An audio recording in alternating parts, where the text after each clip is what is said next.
let's dive into the 8 songs on the album The Ridge, and then we'll get to the new single and the upcoming album. So the Hmm. first song on The Ridge is The Ridge, and Hmm. it has great female harmonies, and there's great female harmonies through the whole album. Can you give a shout out to those singers? I believe it's 2 female singers, not just It one. is. It's Sheila and Amanda, and they make up the group Dala.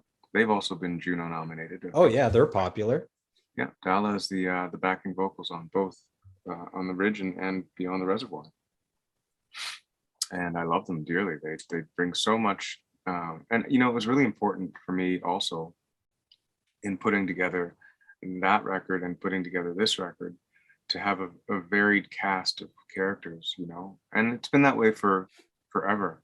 Um, Early, like the Julian Taylor band stuff, you have like women and men and colored people and just everybody playing everything. And I just wanted to make it just that much better for the listener to feel that they can relate to every aspect of it. So they can relate to the male voice, they can relate to the female voices. Yeah. Yeah, it sounds, man, the harmony sounds so good. Like when the harmonies kick in and the choruses, it's like a warm hug, It's Yeah, nice. they are like that. Yeah. So the next song is called Human Race. There's a great slide guitar and strings. How do you decide which non-traditional instruments to add to a song? So let's say outside of your guitar, bass, and drums, how do you decide how much you're going to add and flesh out with other instruments? I pretty much hear it in my head. And by listening, I mean, like I listen to this stuff all the time. I don't listen to my music the same way I guess others do. I listen to it for all that's wrong with it.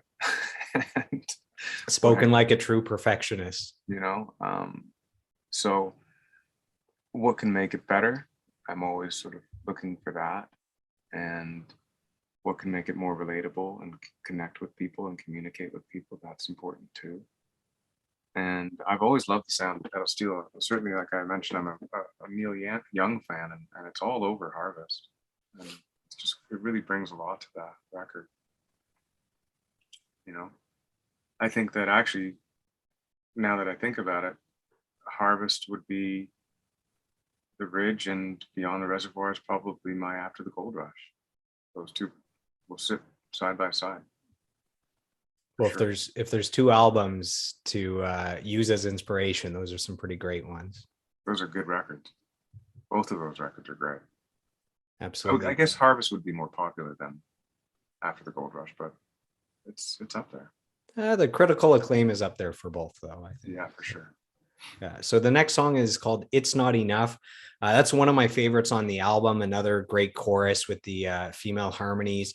Um, there's these high notes going on. I don't know what instrument it is. There's like really high notes. It's like when you're a kid, you get sticks and you're playing kind of like a piano, but you're playing percussion. It's a glockenspiel. That's what's going on in there. Mhm. Just Glockenspiel. really, really slight high note. It's a little ear candy as like an audio engineer and a producer. It's the little extra things that you're hearing in multiple listens.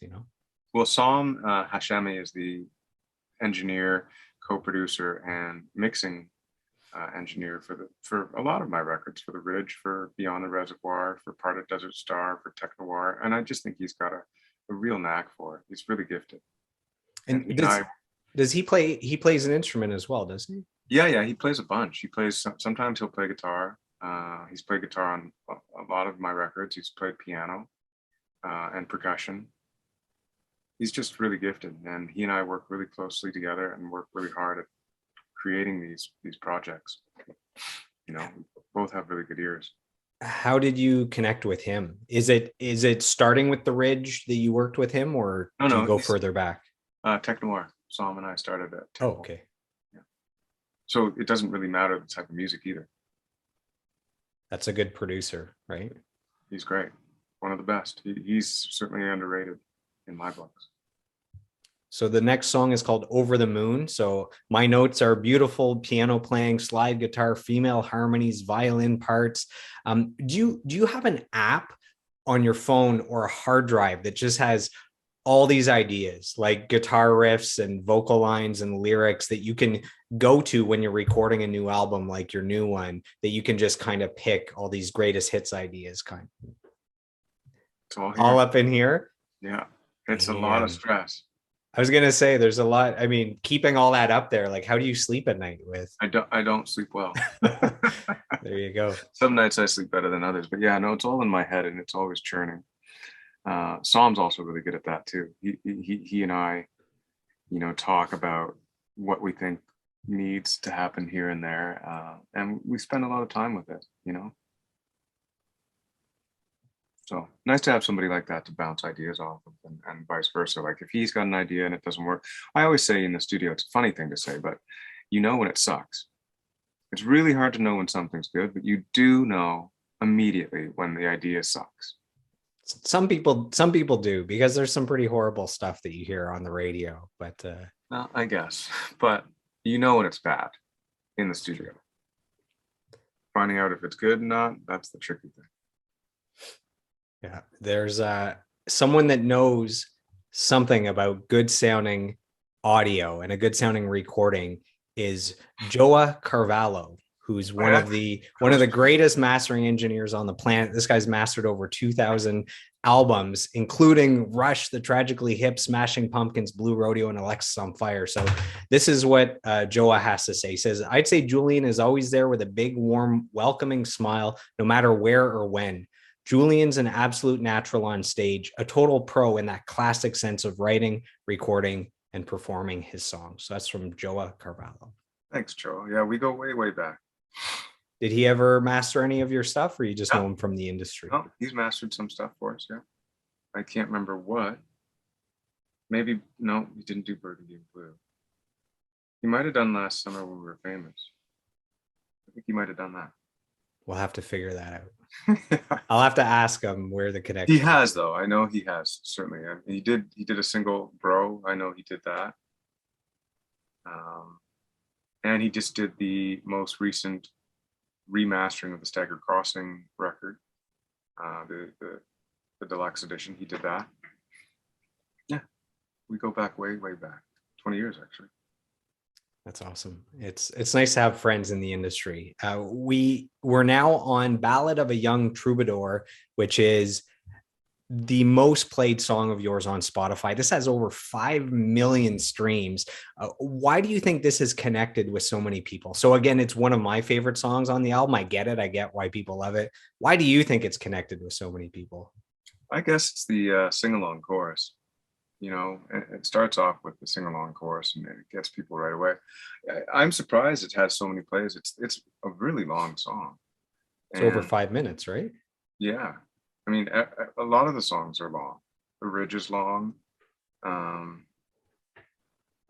Yeah, Human Race is long. Are you not trying to write a 3-minute pop hit single here? Well, wait till you hear the new record. Nothing's under 4 minutes. Yeah, I don't know. It's just the allegory. The song sort of follows me as a young aspiring musician as well. I think that the story catches people as well.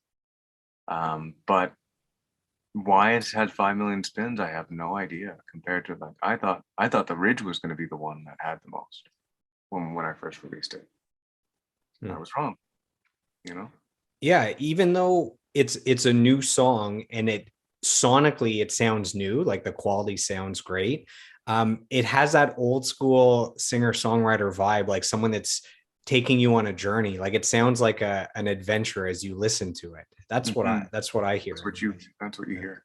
Yeah, maybe that's what it is. But I think that most of the songs take you through like makes what somebody said was like it's like a book or like a film scene. Like when you listen to the songs like that I've been writing, they feel like you're being taken on like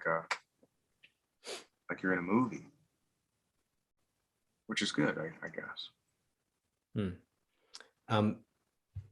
The next song is Be With You. So your voice sounds very intimate in this song. It sounds like you're right up close to the mic, great vocal delivery, voice sounds awesome. Do Do you have a specific mic that you like to use with your type of voice? Oh yeah, it's the same one all the time.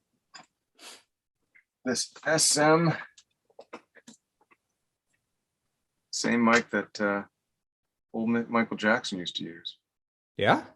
Yeah, So what is it? A Shure? it's a Shure SM, not 58. What's it called? Not a 57, not a 58. What is that one? I can't. Anyways, a powerful shout out to Shure. I have it somewhere. Hold on. It's always the same mic. Let's see. You have the box or something somewhere? It's the 7B. 7B. Okay. Let me write that down and check that out. Sure, 7B. I use that for my radio show too. I just think it's the best vocal mic. And the fact that Michael Jackson used it to record Thriller also didn't hurt. Yeah, if he's able to sell like 60 million copies of that album with that mic, it's probably good enough for us. What do you think? Yeah. He did okay with that record. So that's your go-to mic, but before that became your go-to mic, did you test out different mics and then eventually ended up on that one? Or no, I would always just trust the engineer. And Som was the engineer that introduced me to this record, to this mic during the recording of Techno One. And ever since that, I've used it. And do your song, like we're talking about the songwriting on the album, do your songs come together normally in a certain order? Like sometimes someone hears a melody and then puts that to guitar or piano and then fills in lyrics where that has to go. Sometimes people write the story, like the entire lyrics, and then put that to music. Is there a specific way that your stuff normally comes together, or it could start in any direction first? It could start in any direction. Both the Ridge, actually all my records, but the Ridge especially, I guess some of those songs are just poems or stories written to music. Like the Ridge itself, first lyrics came first, and same with Ballad, lyrics came first, and then the others are sort of pieced together in that way. But same with the new record too. It's like I have a couple songs where lyrics came first, and then I added music to it. It's nice to add music when lyrics come first. I find that when I do that, the lyrics help change the melody. Like when I start and I just have a melody and then I'm trying to add lyrics to it, the melody dominates what words I'm using. But if I do it the opposite way, that the words dominate what the melody does. So they can change the melody because of what they are. And I'll have to, but that's how it works for me.